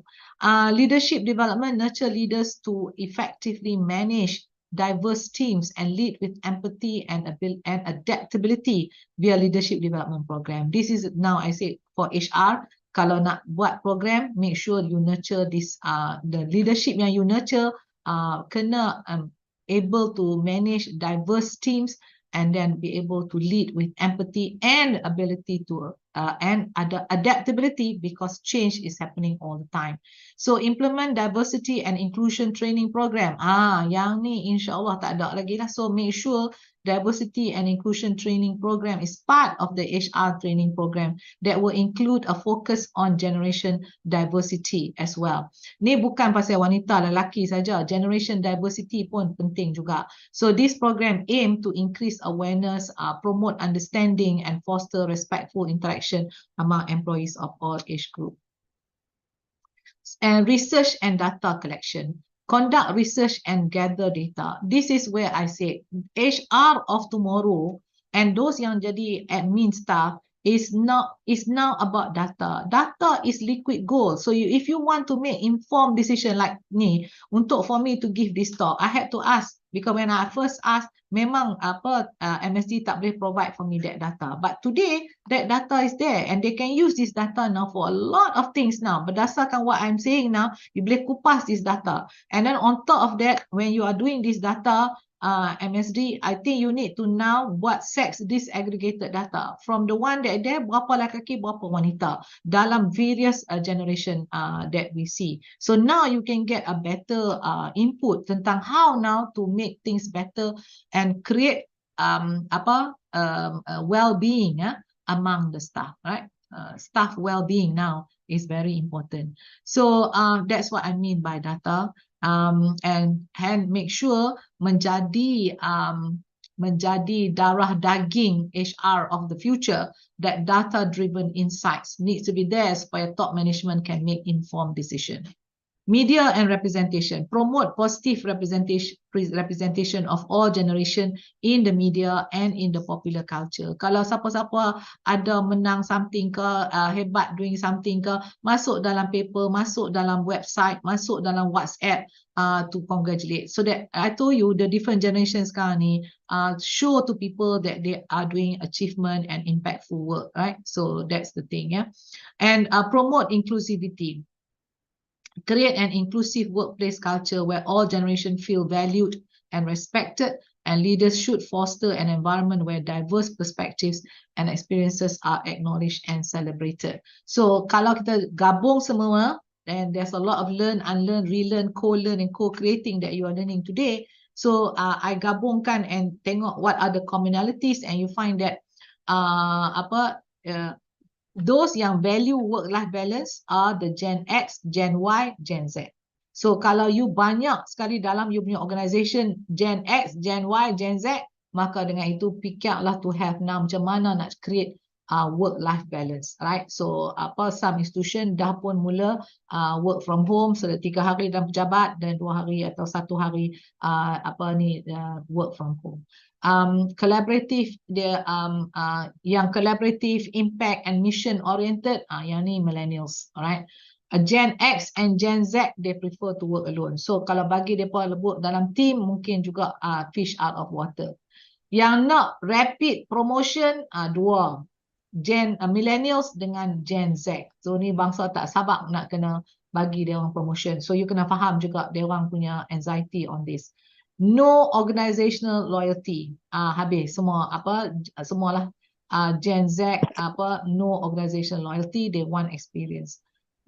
Value education, Gen X, millennial, Gen Z. But Gen Z tak suka being trained in the normal traditional way. Depa ni bangsa savvy kan, so they have edX, Coursera, that kind of stuff. Gen Z prefer to take care of the planet for the future generation. They are very concerned about SDG, sustainability, community engagement, planetary health, the perfect one nak masuk syurga punya. So prefer to do community engagement to create impact to society and work from home. But sekarang ni kita minta semua pensyarah terlibat. So bila semua pensyarah terlibat, akan dapatlah student-student yang mendapat baby boomer ataupun Gen X yang tak berapa nak minat sangat dalam community engagement, and that will be not so fair to the students. Millennials want immediate appraisal of their work even when they have not produced the result that you want to see. So dia sentiasa nak feedback. So that may be a big clash with the Gen X that prefer result oriented. Yeah. So this is the future trend in terms of characteristics of the workforce. That sekarang ni kalau nak HR nak buat talent development, professional development, a lot of these things now must be taken into account. So basically, we need to rewrite the narrative. We cannot have one size fits all to address all this generation gap. So to bridge this, you need to adapt to the new while retaining the goodness of the old. And it is an ongoing process that requires a lot of patience, a lot of empathy, and a commitment to building bridges rather than walls between the generations. So this is something that we need to think about, but at the end of the day, it's easier said than done. So it's easier to bridge the oceans that lie between continents than it is to bridge the gap between individuals or the people, so as said by Mahatma Gandhi. But I hope that after kita dah dengar some clarification and hopefully there's some understanding about the different generation yang ada dalam PTJ masing-masing, as leaders we probably can try and move to be fair to all. Sekian wabillahi taufiq. Assalamualaikum warahmatullahi wabarakatuh. Waalaikumsalam warahmatullahi taala wabarakatuh. Alhamdulillah, masya-Allah, Datuk. Sharp 11:30. 1.5 hour. Duduk tak apa, kalau berdiri memang mampu ya. Okay, take your time. Maybe you can have some drinks ke apa ke, because I think after this we would like to open the floor to the audience. So Dato', we have in our Zoom, I can see we reach around 180 participants, and I'm not sure from YouTube how many. Before that, I received a few words from the participant. They said that the word of the day today is makhluk. I always use makhluk in my talk anyway. And I would like to declare myself lah. Even though I look like Gen Y or Gen Z, I'm from Generation X. Okay. Okay, Dato'. Maybe we can continue with question and answer from the participant. So we invite 200 max attendees on Zoom. Oh, Alhamdulillah. Wow. Thank you very much to all the participants. So where should I start? Dato', I mean, we have few questions coming in. I mean, the earliest, perhaps I will read one. This question came from TS Muhammad Rafizi Rahmat. He is the Chief Deputy Registrar HR at UiTM. Okay. From UiTM, thank you, Cik Rafizi.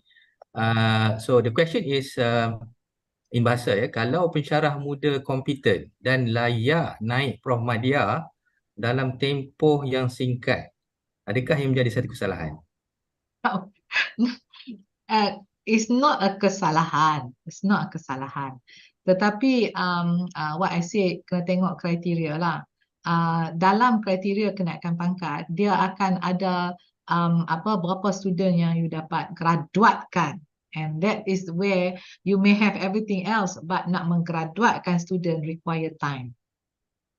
And kat situ mungkin akan melambatkan you punya kenaikan pangkat, walaupun dalam katalah kenaikan pangkat ada 5, you satisfy all 4, but the last one which is graduate supervision you tak satisfy. So mungkin kat situlah ada limitation. Tapi kalau macam you boleh buat semua dah tu, then it shouldn't stop you from kenaikan pangkat lah. As far as I'm concerned, it shouldn't stop you from kenaikan pangkat.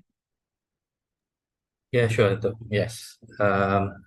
So I'm inviting all participants from Zoom and also YouTube. I mean, in Zoom, you can ask question direct to Dato'. You may introduce yourself from which organization, and you can just say out the question. Please. Assalamualaikum. Dato', I have a question. Thank you for your enlightening sharing. Your name? Saya Nazirah. Saya Dr. Nazirah daripada COM, daripada Department of Psychiatry. Saya clinical psychologist dekat COM. Okay. So my question is, as I'm a millennial, 1981, the last generation. My question is because I am so opinionated. But when working with bosses from Generation X and baby boomers, I feel that they do not want so much of welcoming different opinions as much as I would like to voice out. And in the end, I kind of like macam ikut je semua orang. Macam tak apalah, okay senyap. Kalau kita cakap, nanti kita dapat kerja tu. Lepas tu bila kita dapat kerja, padahal kita nak raise, just give ideas. So in the end, most of me and my colleague would rather keep quiet. Actually, whereas we actually have a lot of ideas, and I would like to work, but not in the end. But throughout the process, I kind of like find other ways to go out and do work elsewhere, not in the university, because I feel more acknowledged and appreciated for my ideas and my opinions.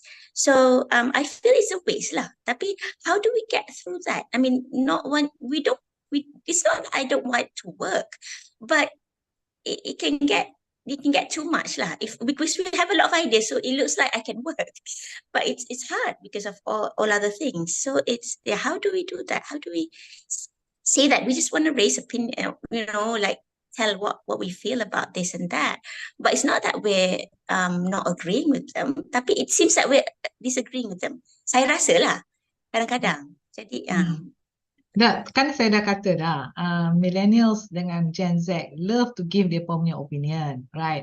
And they because that's the way they are. They like to give their opinion, and kalau macam work, basically they want to be able to share and have that sense of belonging. So that's why saya kata tadi, yang leaders of the PTJ, that's why dalam part and parcel of professional development kan, kenalah create this kind of what I call enlightening lah, that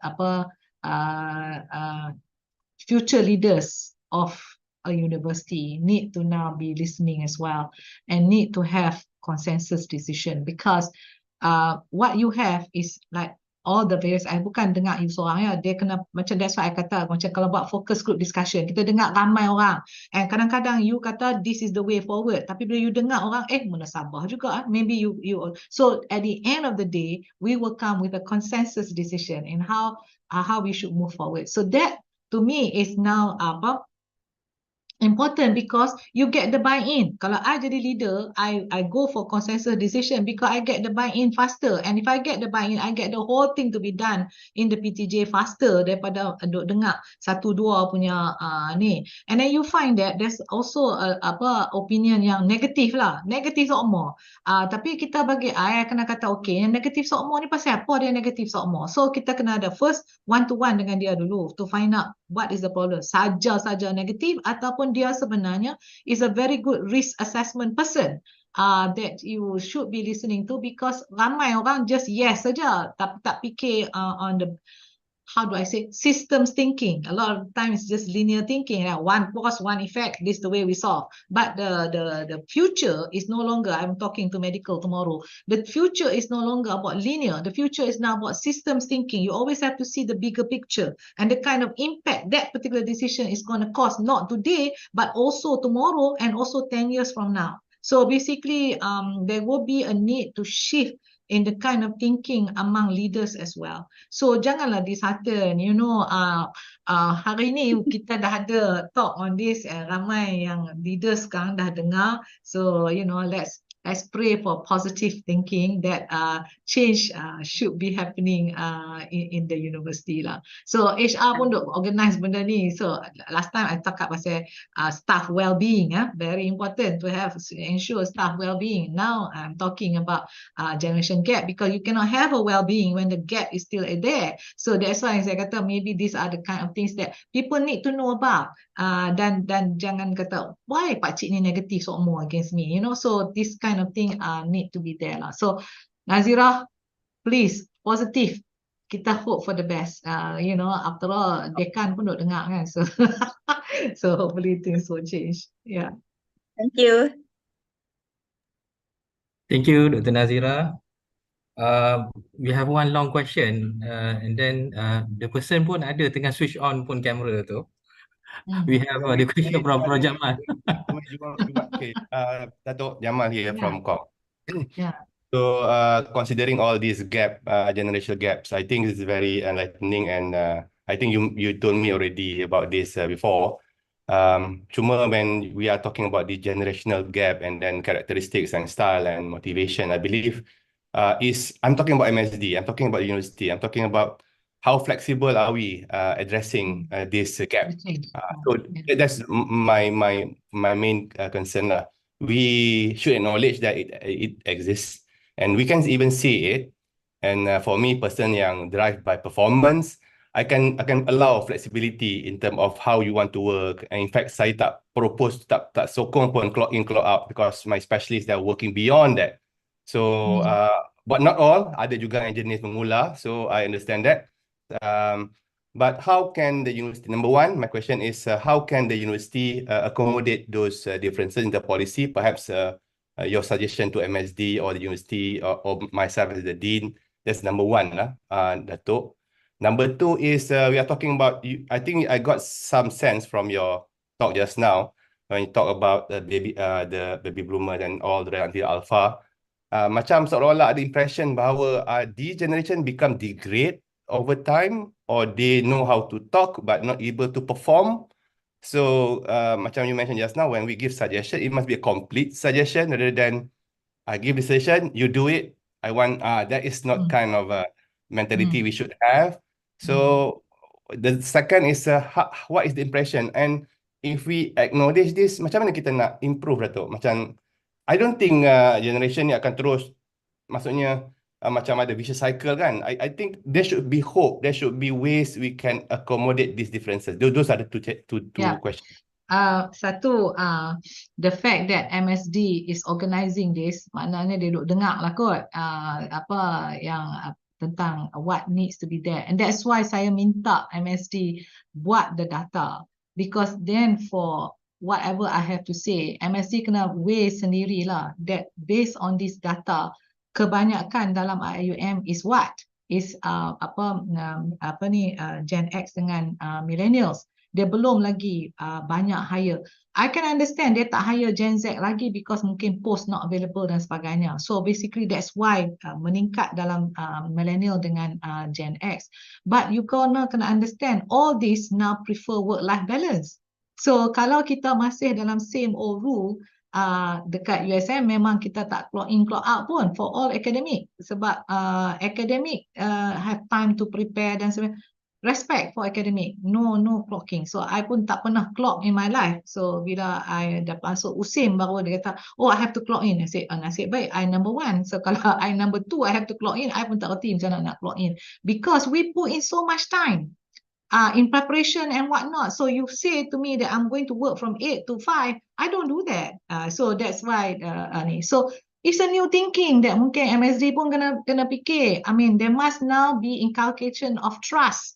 Kalau trust tak ada, macam mana kita boleh trust kita punya orang during COVID, right? That we can still be working online gedebak-gedebuk, and we trust. Bulan puasa pun kita trust, tak apa dia boleh balik awal benda semua, tapi bila main working time kita dah tak trust. So tak masuk akal bagi I. So once you dah start to trust, I think it's very important that you be clear how you plan to measure performance, right? How you plan to measure result, impact that this person has done. So rather than the mode the person is doing. So that's my thinking lah for MSD. Tapi like I said, siapalah saya nak cakap, I can only say. But the thing is, who's going to ambil tindakan? The people listening, and the people listening include people like you who are part of the management team of the university. Kalau you all tak gather together, the decans, the whatever, to unsurkan this kind of thing, then nothing will change.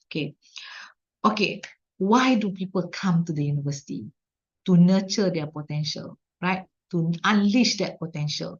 All right, and develop that potential, to see opportunities, to be future ready. That's why budak main ke university. Kalau budak tak sekarang ni dah believe in Professor Google dengan Professor Chat GPT, dia tak payah main university dah, because Professor dekat Harvard and MIT can be teaching them on edX and Coursera. They don't have to come to the university, but they did come. And this is where we cannot disappoint them.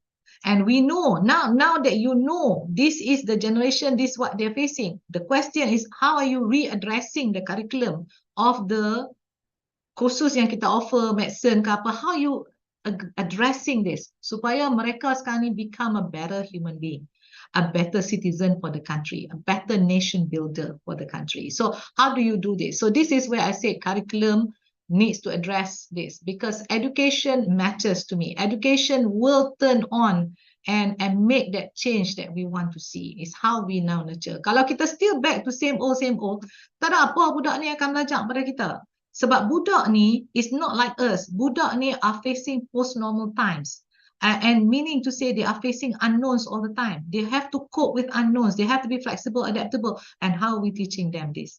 Alright, so kalau kita tak buat benda ni, the change, then I worry about the alpha and the beta. I worry about the alpha and the beta. That's me. But the thing is, you know, if you listen and you see you tengok yourself, the student yang masuk sekarang ni, why are they changing? Why dulu kita, I think you can see SBC before, I see that budak kental dulu punya budak. Tapi sekarang, macam you yourself, masa you student, semua kental. Tapi now it's very strawberry. Susah nak tegur sikit pun takut, dia menangis semua, you know. So menangis tak kata perempuan kan, no, lelaki pun menangis. So therefore I said tissue boxes dalam bilik I, masa JDVC I kena ada tissue box untuk lelaki, bukan menangis sikit-sikit, menangis terisak-risak you. So this is a different ni bukan student, ni staff. So that's the change that you are now seeing, right? So I think kita kena kentalkan mereka. I don't know. To me, curriculum makes a lot, and experiential learning. This is why budak come to the university. They need that experiential learning, and that's why to me, it takes a whole village to educate a child. It's not about the curriculum anymore. It's about what we do now in the community. Kat situ dia akan belajar pasal ethics, pasal integrity, pasal values, pasal working together, pasal respect, all that. How are we doing this? Sebab kalau kita melewang saja kata to me usrah in action is very important tau. Community engagement is very important. Tapi kalau macam kenaikan pangkat tak follow this, jadi orang pun macam tak berapa. So that's why I kata kalau betul you want impact, which is what we want to go, tomorrow's this country nak impact. Research pun macam tu, education pun macam tu. So kenaikan pangkat has got to change. But like I said many times, kenaikan pangkat is based on the university. JPA hanya tanya kesarjanaan. Bagaimana you tunjuk kesarjanaan untuk move from associate professor to professor, professor C to B to B to A to that kind of, so macam mana? So kita lah determine. But there must be a minimum amanah index to say, okay, for the salary that you make, what should you now have? You tak boleh lari daripada knowledge knowledge generation, knowledge dissemination, knowledge translation, and creating the kind of impact that you need for the country. You tak boleh lari pada tu. That is part and parcel of your tour as a pensyarah. So the question is how much of it. So all this, I think, require system thinking lah kot, bigger agenda and ecosystem that we want to create. That probably will change lah, Jamal. I think we need further discussion on this. Yeah, thank you, Dok. Thank you so much, Prof. We have around 10 minutes before we end, before we wrap up. Perhaps I can see Dr. Haika, Dr. Azura, or even our TNC, Prof. Hazil. So, Yeah. if you have any question? I do if I can. Yeah, Brother Daniel, maybe I put one question, Kak. Yeah, sure, please. Oh, Daniel. Yeah, thank you very much. That- Yeah, that- just I believe we are this is Ibrahim here. I believe we are benefiting from this kind of discussion very much. For the administration is very clear.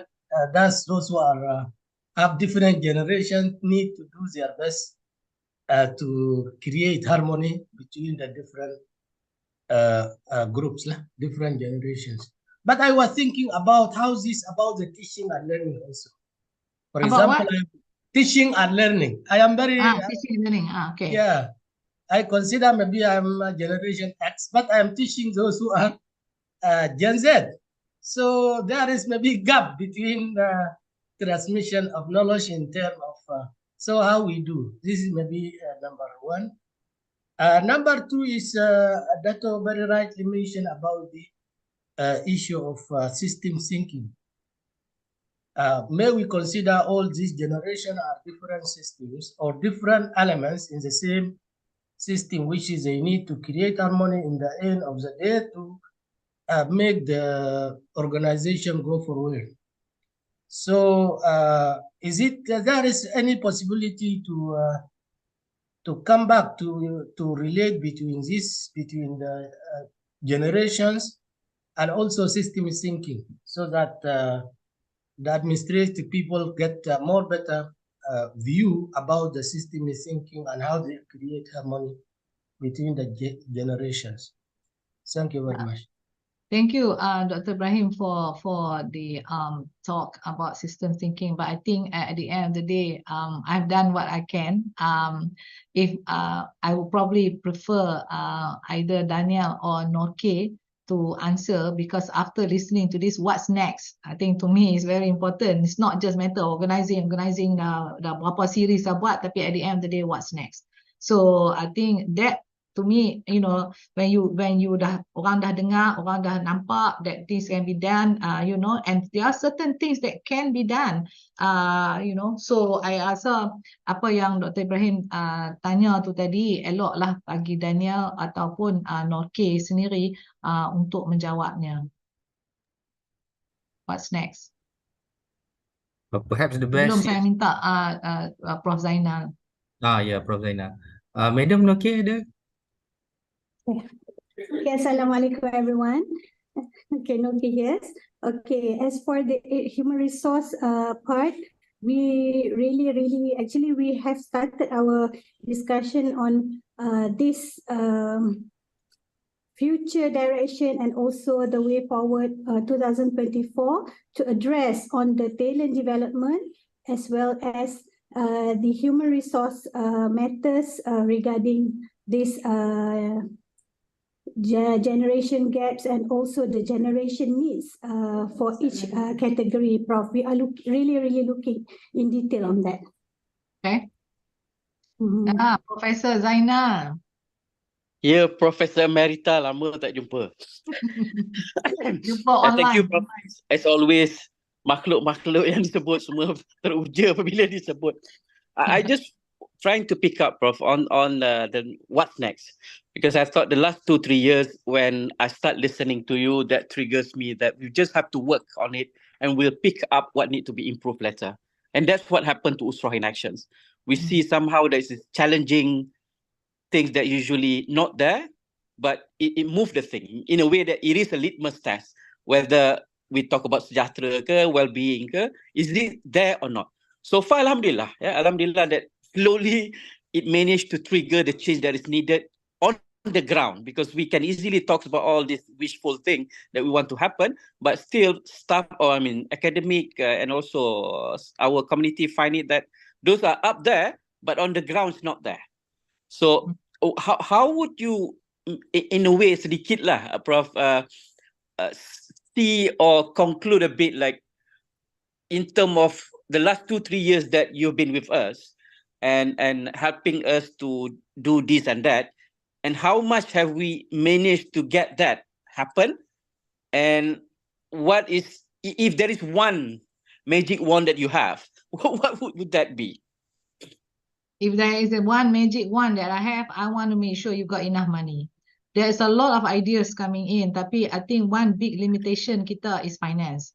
And not only finance, financial sustainability.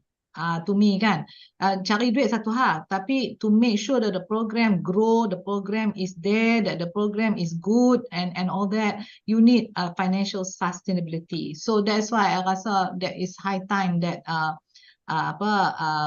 the university is now doing brainstorming on how to enhance kita punya finance kan.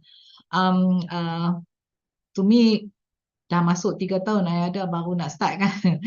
Should have been like T0 yesterday ya, kita buat dah benda ni kan. So because I rasa IIUM is not behind in terms of ideas. banyak idea, tapi saya rasa mungkin sebab financial accessibility is not there, banyak program yang mungkin akan dapat dilakukan dengan begitu baiknya dan mungkin akan menjadi contoh kepada semua orang yang lain, mungkin tak dapat dilakukan dengan sebaiknya.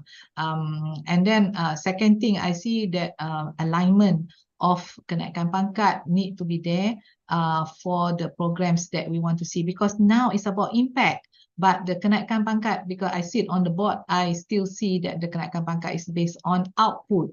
So we want to see impact. So basically now banyak benda kena tukar so that we are aligned. Especially university yang care about rahmatan alamin. So you know, what are we talking about outputs for? We should be talking now about impact.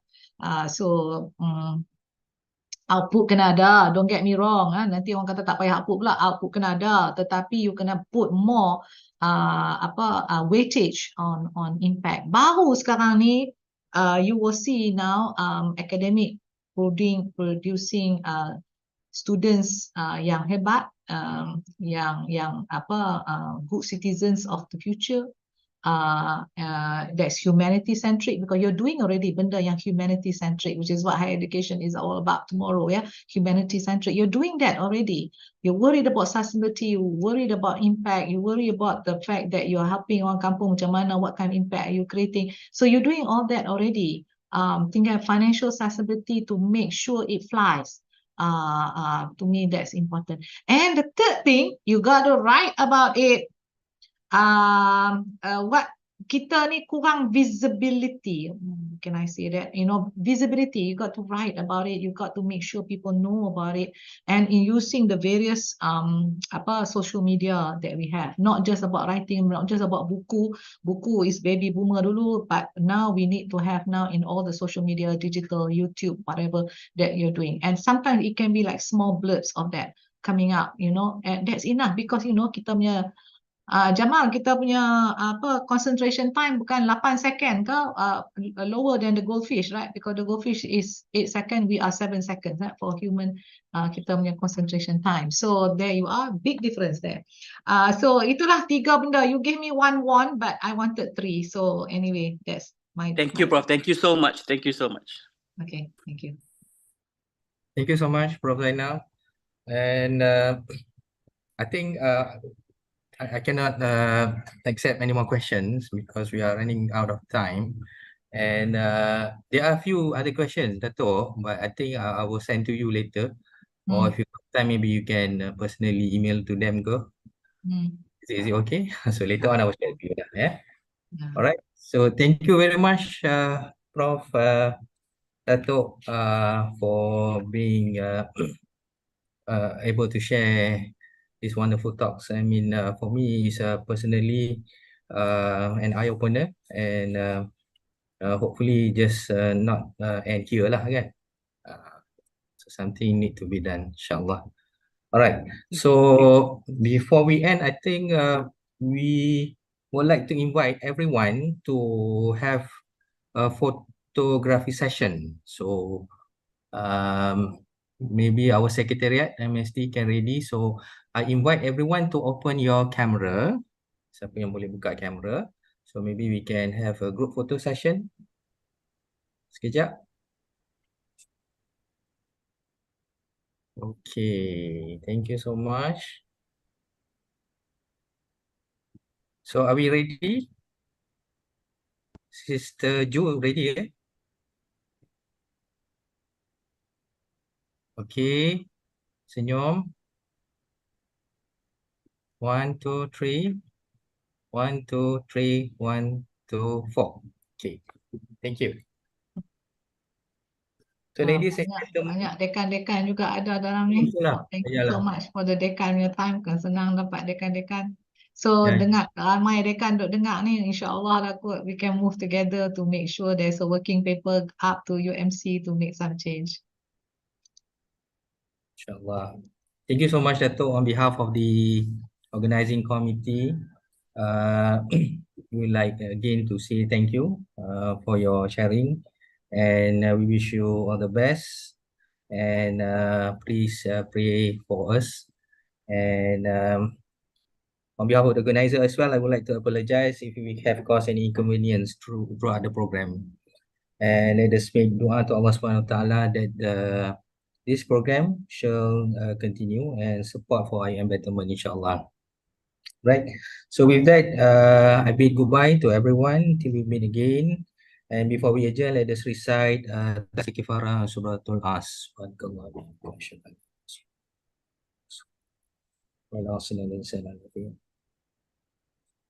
Thank you, Dato'.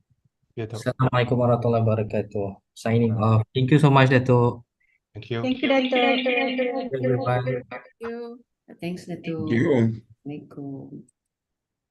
Thank you. Assalamualaikum.